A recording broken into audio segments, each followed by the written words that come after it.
Hey everybody, it's Trevor with Third Day Woodworks. Just do a little Bible study this morning.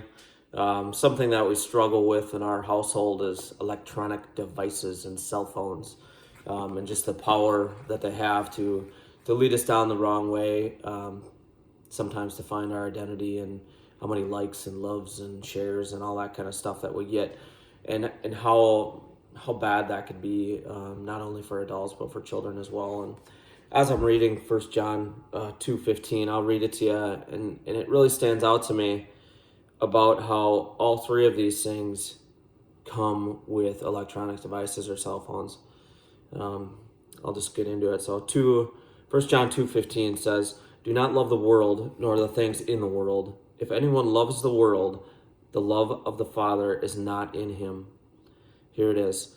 "For all that is in the world, the lust of the flesh, the lust of the eyes, and the boastful pride of life is not from the Father, but from the world."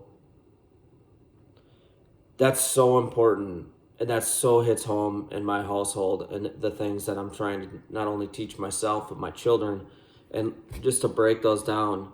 And like those three things, I mean, where else would you find those three things so readily accessible that can fit in the palm of your hand, and that you could go and all three of those that you could get yourself caught up in?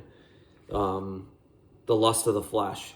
I mean, you can't even scroll through any social media, Instagram, anything like that, where you're seeing borderline pornography or just things that are going to cause people to be tripped up by lust of the flesh. And it's so accessible on electronic devices. Lust of the eyes. I mean, how many times I catch myself even looking at like different woodworking projects or tools or stuff like that, and it's just kind of like the lust of the eyes, like, oh, that looks really cool. I really, that materialistic kind of draw that stuff brings.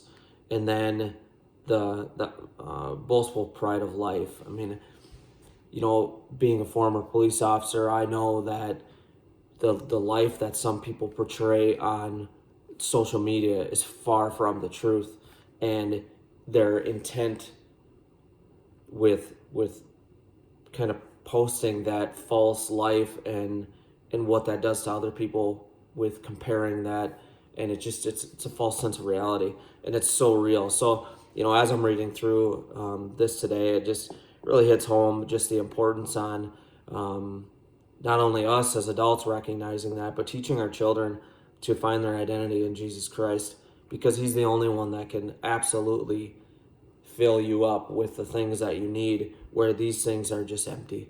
So that's all I got today. Thanks, guys. Have a blessed day.